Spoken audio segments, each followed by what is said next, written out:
അല്ലാ എന്ന അക്ഷരത്തെ മറന്നുപോയവന് ഹൃദയത്തിന്റെ അന്തരാളത്തിൽ അല്ലാഹു വിളിച്ചില്ല. പണ്ടൊക്കെ നമ്മുടെ നാട്ടിൽ മുഹീദ്ദീൻ റാത്തീബ് നടത്താറുണ്ട്.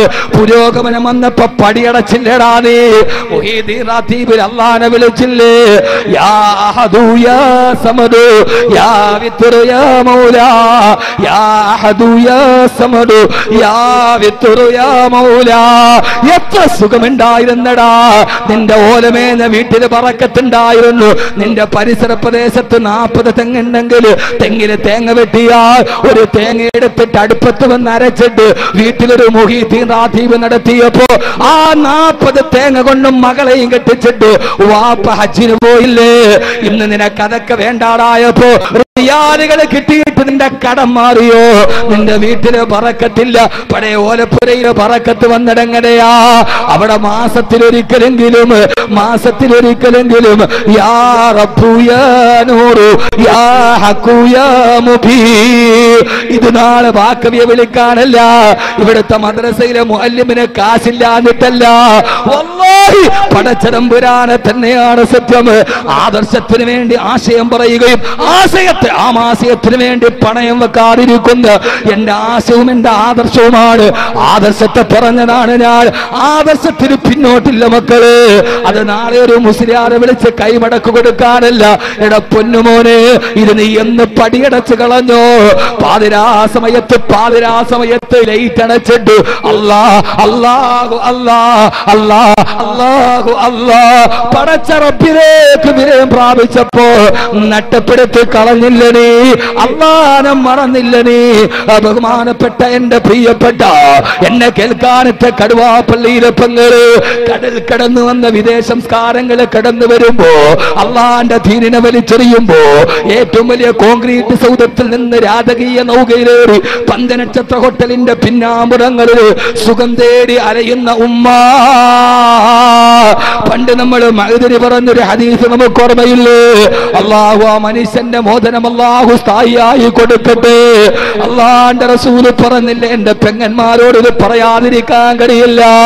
സിൻഫാനു മിൻ ഉമ്മത്തി ലമറഹുമാ ഖൗമും മഅഹും സിയാത്തുൻ കഅദിനാബിൽ ബക്കർ റൂസുഹുന്ന കാസിനിമത്തിൽ ബുഖത്തിൽ മായിലാ.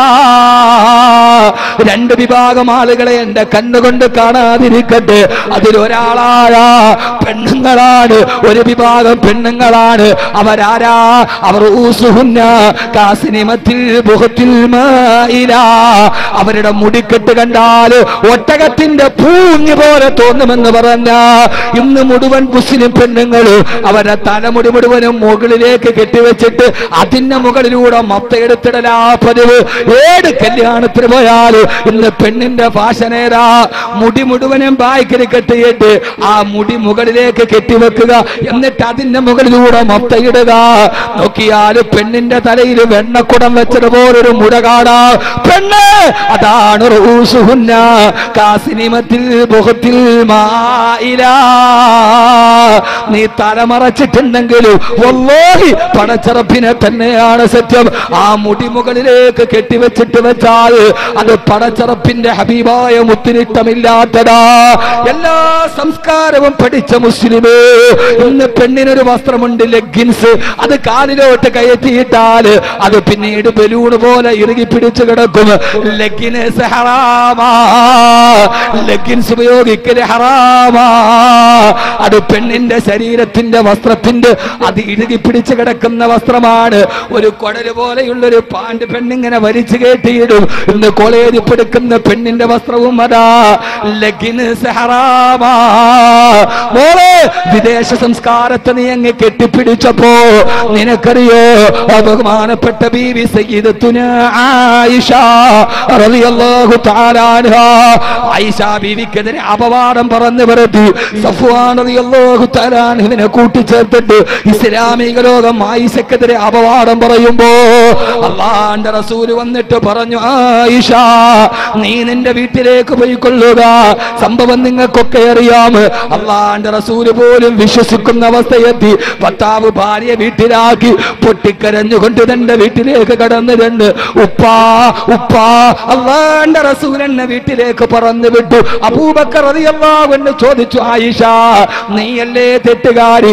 അല്ലാഹുവിന്റെ റസൂലിനെ വേദനിപ്പിച്ചുവല്ലോ. അവസാനം ഉമ്മുറുമാന്റെ അടുക്കലെത്തി. ഒരു പെണ്ണിന്റെ ഏക അവലംബം ഉമ്മയാ. ഉമ്മ പറഞ്ഞു, മോളെ നീയാണ് തെറ്റുകാരി. എല്ലാവരും കൈയൊടിഞ്ഞു. ഭർത്താവ് വീട്ടിലേക്ക് പറന്നു വിട്ടു. വാപ്പാട്ടി ഓടിച്ചു. ഉമ്മ പോലും സാന്ത്വനം നൽകിയില്ല.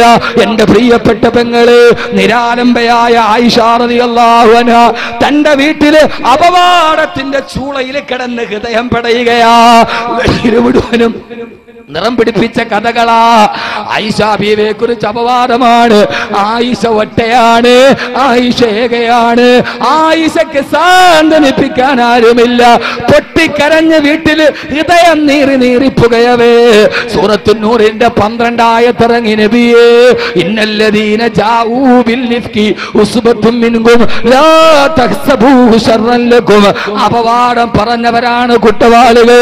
ആയിഷ നിരപരാധിയാണ് നബിയേ. ആയിഷ നിരപരാധിയാ. അല്ലാഹുവിന്റെ റസൂൽ ഓടി വീട്ടിലേക്ക്. കൂട്ടുകാരികൾ ഓടി വന്നു. അല്ലാഹുവിന്റെ റസൂലിനെ കണ്ടപ്പോ കെട്ടിപ്പിടിച്ചുകൊണ്ട് പറഞ്ഞു, ആയിഷ നീ നിരപരാധിയാണെന്ന് ഖുർആൻ ആയത്തിറങ്ങി. ആയിഷ പൊട്ടിക്കരഞ്ഞു പോയി. ആയിഷ ബീവി റളിയല്ലാഹു അൻഹ മറുഭാഗത്ത് നിന്ന് കൂട്ടുകാരികൾ ഓടി വന്നു. ആയിഷ അല്ലാഹു നിനക്ക് വേണ്ടി ആയത്തിറക്കി. ആയിഷ ആ സമയത്താണ് പൊട്ടിക്കരഞ്ഞുകൊണ്ട് ആയിഷ ബീവി റളിയല്ലാഹു അൻഹ മറുപടി പറഞ്ഞത്, എങ്ങനെയാണ് എന്റെ പേരിൽ ആയത്തിറങ്ങാതിരിക്കുക? എങ്ങനെയാണ് എന്റെ പേരിൽ നിരപരാധിത്വം തെളിയിക്കപ്പെടാതിരിക്കുക? എനിക്കെതിരെ അപവാദം പ്രചരിച്ച അന്ന് മുതൽ ഇന്നത്തെ ദിവസം വരെ പാതിരാത്രി ഞാൻ ഉറങ്ങിയിട്ടില്ല. മുസ്ലിമേ, കൈമോശം നിന്നുപോയ ഈമാൻ പിടിച്ചോ, അല്ലാഹുവിന്റെ ഖുർആന്റെ ശുദ്ധി പിടിച്ചോ. എനിക്കെതിരെ അപവാദം വന്ന അന്ന് മുതൽ ഇതേവരെ ഞാൻ ഉറങ്ങിയിട്ടില്ല.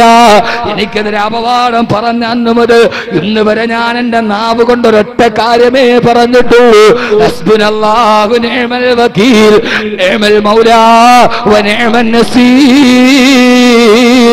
ഹസ്ബുനല്ലാഹു നിഅമൽ വകീൽ ഹസ്ബുനല്ലാഹു നിഅമൽ വകീൽ ഹസ്ബുനല്ലാഹു നിഅമൽ വകീൽ നിഅമൽ മൗലാ വ നിഅമൻ നസീർ.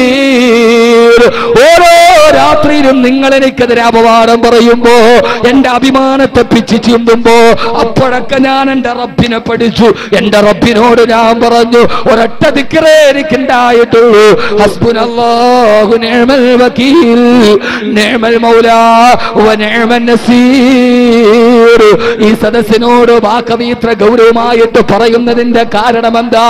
2 മണിക്കൂർ കോരിച്ചൊരിയുന്ന മഴയത്ത് വന്നിട്ട് തിരിച്ചു പോകുമ്പോ ഒന്നുമില്ലാതിരിക്കരുത്. എന്റെ പ്രിയപ്പെട്ട ഉമ്മ, ഒരു പെണ്ണിനെ ഒറ്റപ്പെടുത്തിയാൽ ഹൃദയം വേദനിച്ചാൽ മോളെ പെങ്ങളെ നിനക്കുള്ള ഒന്നേ ഒന്നെന്താ?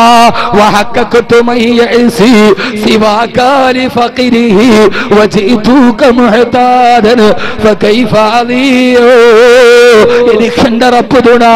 അവനാണ് റബ്ബ്, അവനാണ് ഹക്ക്, അവനാണ് നൂറ്, അവനാണ് സർവാധിപതി, അവനാണ് സച്ചാധിപതി.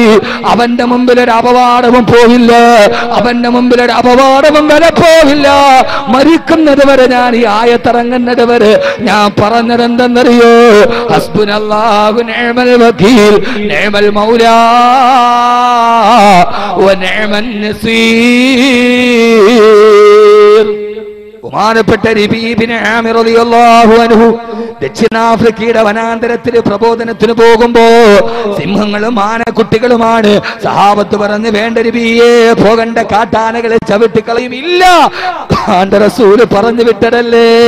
അവിടെ നിന്നിട്ട് ബഹുമാനപ്പെട്ട റബീബിൻ ആമിർ റളിയല്ലാഹു അൻഹു പ്രസംഗം നടത്തി.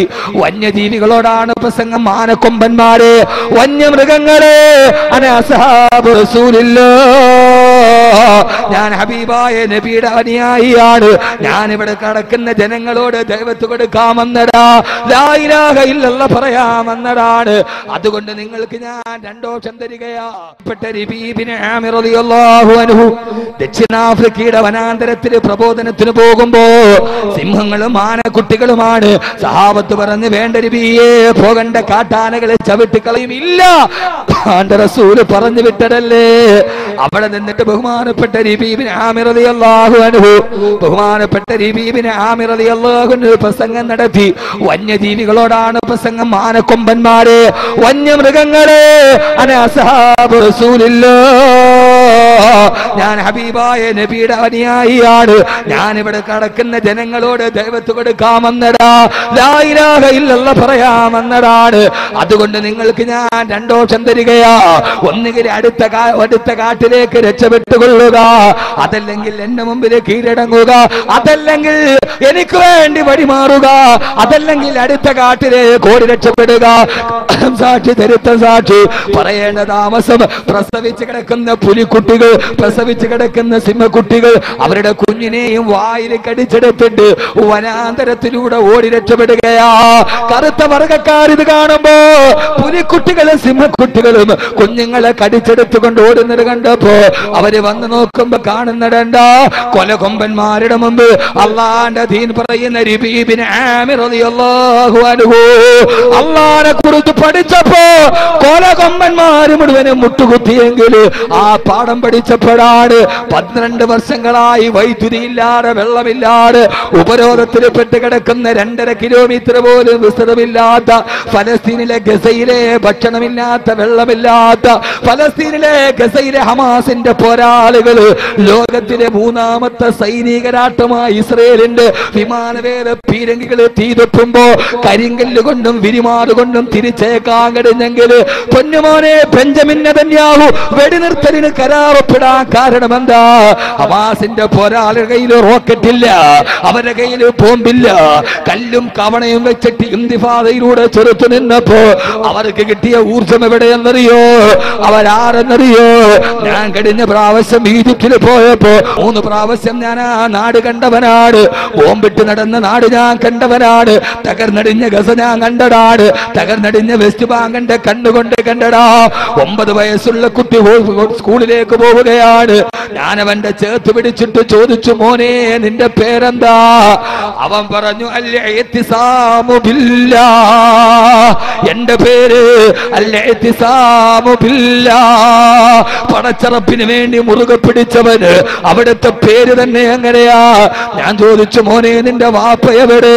ഫലസ്തീനിലെ 9 വയസ്സുകാരൻ ആകാശത്ത് കൈവെത്തിയിട്ട് പറഞ്ഞു, ഇലാ റഹ്മത്തില്ലാഹ്, എന്റെ വാപ്പ പടച്ചറപ്പിന്റെ സ്വർഗത്തിൽ പോയി. ഞാൻ ചോദിച്ചു, മോനെ നിന്റെ ഉമ്മ എവിടെ? എന്റെ ഉമ്മ ഇലാ ജന്നാത്തിൽ ഫിർദൗസിൽ അലാ. എന്റെ ഉമ്മ സ്വർഗത്തിലിരുന്നിട്ട് എന്നെ കാണുന്നുണ്ട്. എന്റെ കണ്ണ് നിറഞ്ഞു പോയി. നമ്മുടെ കുട്ടികൾക്ക് പറ്റുമോ? വ്യഭിചാരം പഠിപ്പിക്കുന്ന എന്റെ വാപ്പക്കും ഉമ്മക്കും തണുപ്പുള്ള രാത്രിയിൽ ഒരു തമാശ തോന്നിയപ്പോ തമാശയുടെ ഫലമായിട്ടാണ് ഞാൻ ജനിച്ചതെന്ന് പറഞ്ഞ സാഹിത്യകാരൻ എഴുതി വെച്ച സാഹിത്യം പഠിപ്പിക്കുന്ന നമ്മുടെ മക്കൾക്ക് ഇത് പറയാൻ പറ്റുമോ? വാപ്പ കബറി പോയി എന്ന് പറയോ? അവര് പഠിച്ചതല്ലാതെയാണ്. ഹമാസിന്റെ ഫലസ്തീന്റെ കുട്ടികൾ കണ്ടതല്ലാന്റെ കുതിരത്താണ്. അവര് ബൈത്തുൽ മുഖദ്ദസിന്റെ പ്രാന്തപ്രദേശത്ത് ജനിച്ചവരാ. അവർ ഇബ്രാഹിം നബിയുടെ ഖബറ് കണ്ടവരാ. അവർ ഇസ്ഹാഖ് നബിയുടെ ഖബറ് കണ്ടവരാ. അവര് സുൽത്താൻ സലാഹുദ്ദീൻ അയ്യൂബിന്റെ പിന്തലമുറക്കാരാ. ആ പൊന്നുമോനോട് ചോദിച്ചു, മോനെ നിന്റെ അവസ്ഥ എന്താ? ആ പൊന്നുമോൻ പറഞ്ഞു, ഉസ്താദേ എന്റെ വാപ്പയെയും ഉമ്മയെയും എന്റെ 3 സഹോദരിമാരെയും എനിക്ക് എന്റെ കൺമുമ്പിൽ ഇരുന്നിട്ട് ഇസ്രായേൽ പട്ടാളക്കാര് വെടിവെച്ചു കൊന്നു.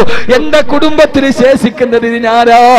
ഞാൻ ആ പൊന്നുമോന്റെ കഴുത്തിലേക്ക് എന്റെ കൈയിട്ടിട്ട് ഞാൻ പറഞ്ഞു, പൊന്നുമോനെ ഇനി കിരാതന്മാരുടെ രാക്ഷസന്മാരുടെ നാട്ടിൽ നീ നിന്ന നിന്നെയും അവര് കൊന്നുകളയും.